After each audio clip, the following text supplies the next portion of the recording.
여성이라고 하면 누구나 갖고 싶어하는 보석 중에 보석은 바로 다이아몬드일 거예요.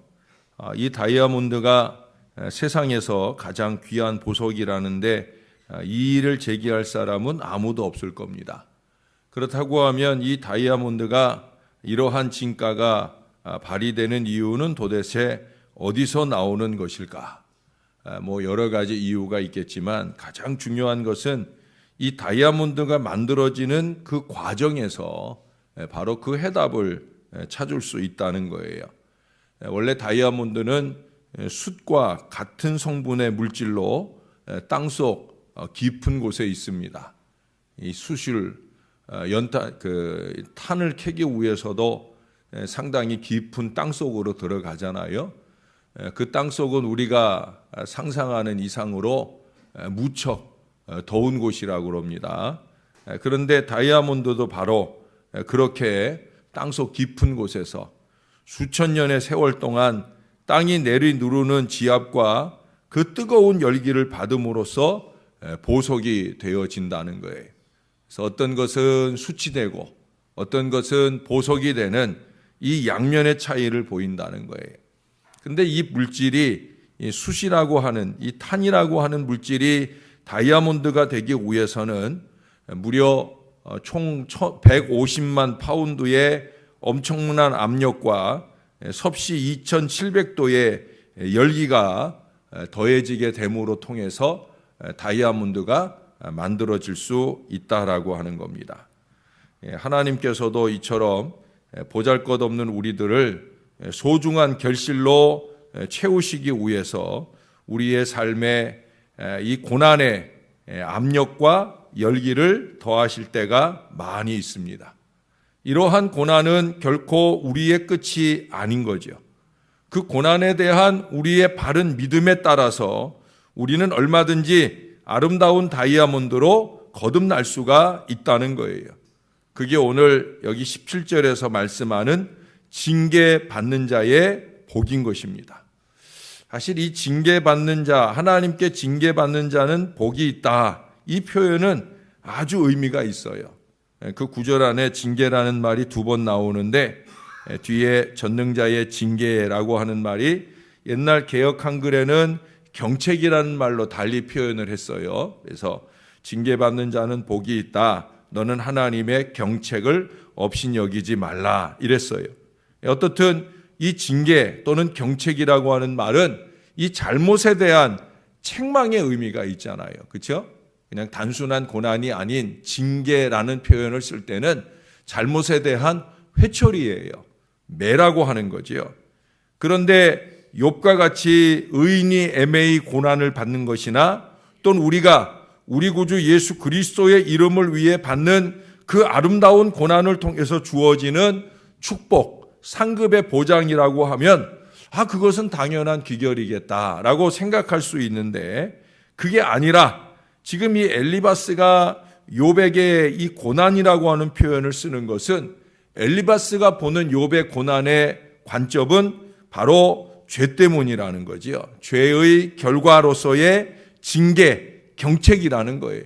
그런데 그 징계, 죄에 대한 결과로서의 징계인데도 불구하고 그것을 바로 복으로 이어질 가능성으로 말씀하고 있다는 거예요. 이렇게 되기 위해서는 단 한 가지 조건만이 필요합니다. 그건 뭐냐?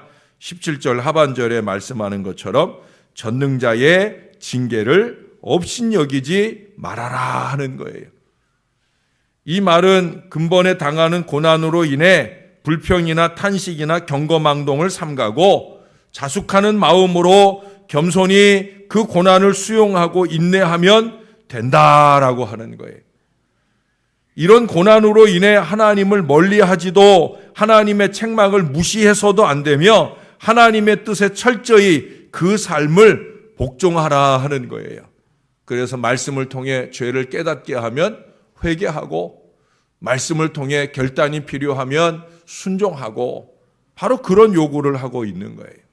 사실 엘리바스의 축복을 위한 고난이다 하는 이 사고는 그 시대적 축복 개념에 의하면 정면으로 배치되는 거예요. 그 당시 여러분 전에 이 욥기를 시작할 때도 제가 이 욥의 시대가 아브라함과 동시대라는 얘기를 했어요. 그 아브라함 시대의 축복이라고 하는 것은 순종의 결실이요 선에 대한 결과만으로 가능한 것으로 그렇게 얘기되어진 시대입니다. 아브라함만 해도 그렇잖아요. 너의 본토 친척 아비집을 떠나 내가 네게 지시할 땅으로 가라 하는 거예요. 어디 명확한 곳도 아니에요. 또 가다 보니까 자기네가 원래 살았던 그 메데 바사 지역, 메소포타미아의 문명 지역, 그 지역에 비하면 가나안 땅이라고 하는 게 너무 형편없어요. 땅도 거칠고 물도 없고 농사 짓기는 더 어렵고 또 문화적으로도 뒤떨어진 곳이란 말이죠. 그런데도 불구하고 아브라함은 순종했다는 거예요. 그 알 수 없는 미래를 향해 순종하고 갑니다. 100세에 얻은 자식 고이고이 잘 키워놨더니 하나님이 또 달라고 그래요. 모리아 산에 제물로 드려라. 그럴 때에도 아브라함은 따로 변명하거나 왜 그래야 되느냐 토를 달지 않았어요. 그 말씀에 그대로 순종했다는 거죠. 그의 믿음은 순종이었습니다. 순종이 그의 믿음을 보였다는 거예요. 결국 그는 그렇게 복의 근원이 되는 근거를 순종의 믿음으로 우리들에게 보여줍니다. 그래서 제가 전에 여러분들에게 요한복음 3장 36절 말씀을 들려드렸잖아요. 거기 보면 이런 말씀이 있어요. 아들을 믿는 자에게는 영생이 있고 아들에게 순종하지 아니하는 자는 영생을 보지 못하고 도리어 하나님의 진노가 그 위에 머물러 있느니라. 믿으면 영생이 있고 순종하지 않으면 영생이 없다. 이게 뭐예요? 믿음과 순종은 같은 얘기라는 거예요. 그때 제가 그런 표현을 썼어요. 순종은 믿음의 다른 이름입니다. 믿음과 순종은 다른 게 아니에요. 그래서 제가 어제 저녁에도 얘기했잖아요. 믿는다 하면서 순종하지 않는 것은 그 믿음이 헛것이다. 하나님의 말씀에 대하여 순종할 마음이 바로 믿음이다. 순종할 생각 없으면 그 믿음 생활할 필요 없다라고까지 제가 단언해서 말씀드렸어요. 순종과 믿음은 별개가 아닙니다. 그것은 하나입니다. 우리는 그렇게 순종함으로 우리 주님께서 우리에게 예비하신 하늘의 복을 받으며 누려야 할 거예요. 그런데 여러분, 이 죄의 결과로서 더해진 징계야 그 징계 자체가 이미 결과가 아니겠습니까? 죄를 지었냐? 그러면 징계죠. 아까도 순종하지 않으면 영생을 얻지 못하고 도리어 뭐라고 그랬어요? 도리어 금세 잊어버렸어요. 도리어 하나님의 진노가 그 위에 머문다. 하나님의 진노, 징계가 그 위에 머문다. 그게 바로 결과가 아니겠습니까? 그런데 오늘 말씀해 보니까 아니다. 그 징계는 과정이다. 최종적인 결론은 하나님의 복이다. 라는 것으로 기결 지으려는 이 사고는 그 당시로 보면은 파격적일 수밖에 없다는 거예요. 그러나 3장의 욥의 탄식에 충격을 받은 이 엘리바스는 욥의 감정이 어리석게 발전하지 않도록 어른스럽게 그 마음을 다스리기 위해 모든 사람들의 신앙과 삶의 목표인 이 복을 이 징계와 연관시켜 풀어가려고 하는 것을 보게 되어집니다. 그렇다고 해서 이게 잘못된 논리일 수는 없습니다. 왜 그렇습니까? 18절에서도 말씀하듯이 하나님은 아프게 하시다가 싸매시며 상하게 하시다가 그의 손으로 고치시는 하나님이시기에 그 하나님이 자기 백성에게 의도하신 결론은 언제나 축복임이 분명한 것이에요. 하나님은 저와 여러분을 향해 복을 갖고 계시다는 거예요. 중요한 것은 그 하나님의 의도하심이 우리의 삶에 결실하기 위해서 우리의 신앙이 따라 두어야 된다는 거예요. 그게 오늘 본문에서는 하나님의 징계를 업신여기지 않는 이 겸손함. 하나님께서 말씀으로 또 때로는 고난으로 우리를 치실지라도 그로 인하여 하나님을 원망하거나 불평하는 게 아니라 오히려 회개할 일을 회개하고 결단할 일을 결단하면서 하나님을 업신여기지 않는 겸손한 마음으로 순종해야 된다라고 하는 거예요. 우리가 우리 자녀들을 향해 회초리를 들 때 우리는 우리 자녀들이 잘 되기를 바라는, 간절히 바라는 마음에서 회초리도 들고 잔소리도 하잖아요. 여러분들이 그렇게 여러분들의 자손들에게 잔소리도 하고 회초리도 들며 그렇게 키워왔잖아요. 여러분, 간혹 자기 감정의 폭발 대상으로 이 연약한 아이들을 도구화하는 무식한 부모들이 있기도 하는 그런 세상이 되었어요. 심지어 자식을 굶어 죽이거나 때려 죽이는 그런 몰지각한 부모들이 요즘 생겨나서 어떻게 그럴 수 있나 싶은 생각을 우리가 하곤 하잖아요. 그건 정말 극소수 아주 몰지각한 경우고 대부분의 부모의 마음은 그렇지 않잖아요. 우리가 회초리를 들 때에도 마치 자기를 때리는 마음으로 그렇게 이 아이에게 매를 듭니다. 하물며 우리 하나님, 우리를 자녀 삼으신 우리 하나님은 우리보다 더욱더 우리 미래의 잘됨, 그것을 간절히 바라고 계시다는 거죠. 그래서 때로는 징계로 또 때로는 죄와 상관없는 연단으로 우리를 치시기도 하신다라고 하는 거예요.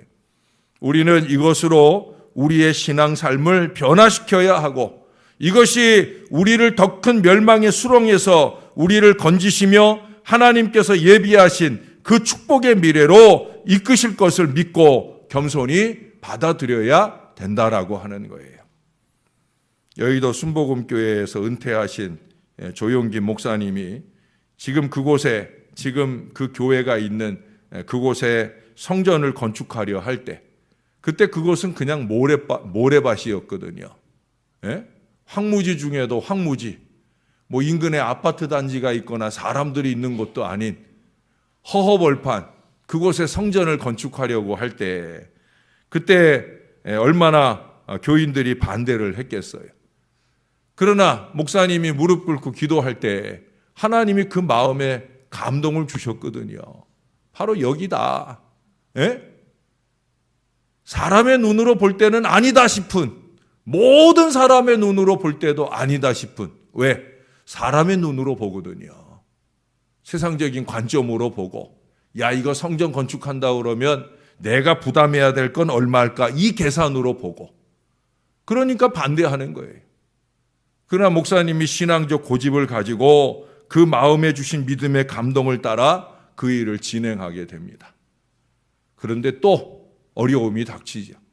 그 일을 진행하게 되는 동안에 때마침 오일 쇼크가 찾아오게 되고 또 달러가 하락하게 되면서 경제적인 불황이 닥치게 되어집니다. 교인들이 실직하면서 헌금도 많이 줄고 반면에 건축자재 값은 폭등을 하고, 그러니 얼마나 더 심각한 위기를 만나겠어요. 그때 제일 가슴 터지고, 그때 목사님은 그런 표현으로 글을 썼어요. 딱 죽고 싶은 심정이다. 딱 죽고 싶은 심정이라는 거예요. 가장 가슴 아프고 답답한 사람은 사실 목사님인데 그 목사님의 그 마음을 헤아리지 못하고 또 교인들은 또 온갖 화살을 목사님한테 쏟아놓지 않겠어요? 그래서 딱 죽고 싶은 마음이었다는 거예요. 목사가 아니었다면 그 길을 택할 수도 있었을 거라는 거예요. 그러나 하나님께서 그 마음을 붙들어 주셨답니다. 많은 사람들이 목사님을 원망하고 떠나기도 하는 그러한 때 하나님 앞에 무릎 꿇은 이 목사님의 마음을 하나님께서 감동하셨다는 거예요. 그래서 다시 그 하나님을 의지하는 믿음을 가지고 매달리며 기도하게 될 때 힘을 주시고 그때 그 교회를 자극하는 아주 놀라운 사건이 하나 터지게 되어지는 거예요. 사실은 별거 아닌 거예요. 아주 가난한 할머니 한 분이 교인으로 있었는데 이 어려운 때 내가 뭔가 교회에 좀 보탬이 되고 싶은데 가진 게 없으신 거예요. 기껏 갖고 있는 게 놋그릇, 예? 놋밥그릇 하나 하고, 예? 은수저 한 벌 하고, 그거 들고 강단에서 기도하시는 목사님을 찾아온 거예요. 그래서 목사님 앞에 눈물을 뚝뚝 흘리며 목사님 얼마나 힘드세요? 내가 뭐 좀 보탬이 돼야 되는데 내가 가진 거라고는 이것밖에 없네요. 목사님 이거라도 쓸 수 있으면 써주세요 하고 그 강단에다가 그걸 놓고 가셨다는 거예요. 목사님의 마음에 얼마나 감동이 되고 눈물이 나는지 그 다음에 주일날 교인들 앞에 어느 교인이 하나님의 이 성전을 건축하는데 어렵고 힘든데 보태라고 그분이 가진 전부일 수 있는 이 밥그릇과 이 수저 세트를 하나님 앞에 드렸다. 이런 분도 계신다. 그렇게 감동받게 말씀을 전하셨다는 거예요.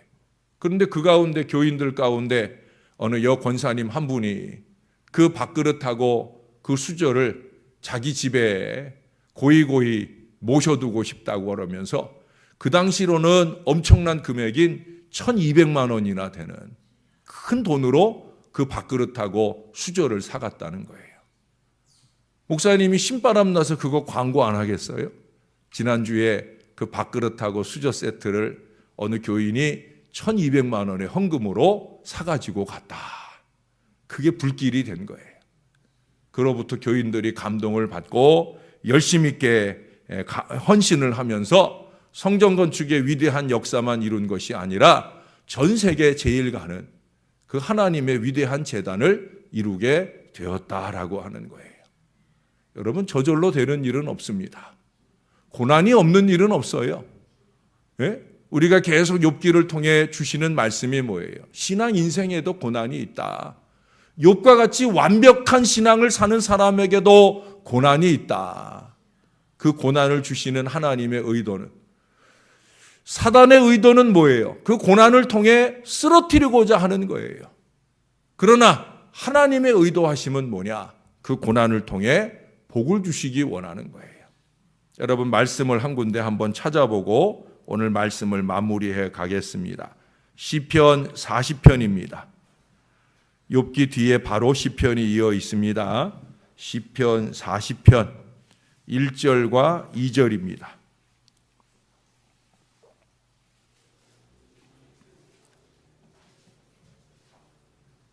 제가 읽어 드릴게요. 내가 여호와를 기다리고 기다렸더니 귀를 기울이사 나의 부르짖음을 들으셨도다. 나를 기가 막힐 웅덩이와 수렁에서 끌어올리시고 내 발을 반석 위에 두사 내 걸음을 견고하게 하셨도다.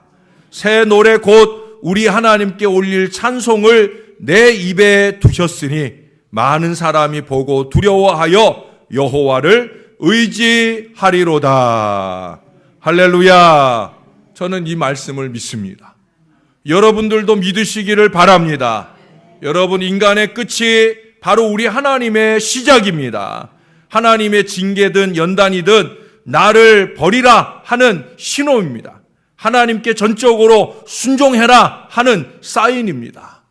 저는 그렇게 한 걸음 한 걸음 여기까지 왔고 앞으로도 그렇게 하나님께 겸손히 순종하며 하나님의 뜻을 이루어 갈 것입니다.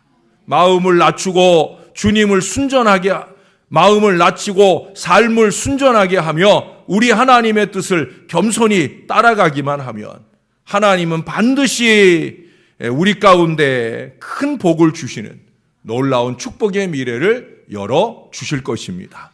이것이 제가 누리는 복이 되고 여러분들이 누리는 복이 될 수 있기를 바랍니다. 징계조차도 복으로 바꾸시는 하나님이 우리가 주를 위해 받는 모든 고난 속에 얼마나 더 큰 복과 은혜를 우리와 우리 후손들에게 주시겠습니까? 모쪼록 이 은혜 안에 거하는 저와 여러분 복된 신앙 인생들이 다 되시기를 예수님의 이름으로 간절히 축원합니다. 기도하겠습니다. 하나님 아버지 감사합니다. 징계받는 인생에게도 복을 약속하시는 우리 하나님, 때로는 치시기도 하시고 때로는 상처 나게도 하시지만 그 모든 것들을 싸매어 고쳐가시는 하나님, 그렇게 우리가 우리 하나님의 은혜를 바라며 하나님을 바라보는 이 아침을 주셔서 감사합니다. 하나님이 우리 하나님이셔서 든든한 마음으로 이 하루를 시작합니다. 주여 우리를 도와 주옵소서. 크고 작은 고난 속에 신음하는 자녀들 있나이까? 그 고난 속에서 깨달은 죄가 있으면 회개할 마음을 더하여 주옵소서. 그 어려움 속에 순종할 말씀을 받아 싸우면 믿음으로 겸손히 순종하게 하시고, 무엇보다 하나님을 업신여기지 않는 마음으로 하나님을 더 의지할 믿음을 갖게 하여 주옵소서. 믿음으로 순종하는 것이 영생의 길이요, 믿음으로 순종하는 것이 축복의 길인 것을 깨닫는 저와 이 모든 자녀들 되게 하여 주옵소서. 당장 어렵고 힘들다고 하나님 불평하고 원망하는 어리석은 인생들 되지 말게 하시고, 오히려 그런 가운데 감사를 찾고 찬송을 부르는 견고한 믿음을 가질 수 있게 도와 주시옵소서. 그래서 믿음이 승리가 되고 축복이 되는 하늘의 은혜를 마음껏 누리는 저와 이 모든 자녀들 되도록 은혜를 베풀어 주옵소서. 오 주여 우리를 도와 주옵소서. 이 시간에도 답답함과 외로움과 질병으로 신음하는 자녀들을 주님 꼭 어루만져 주시고 일으켜 세워 주옵소서. 정신 일도하고 하나님 잘 바라보며 회복할 은혜가 충만하여 넘치게 도와 주시옵소서. 감사합니다. 예수님 이름으로 기도합니다. 아멘.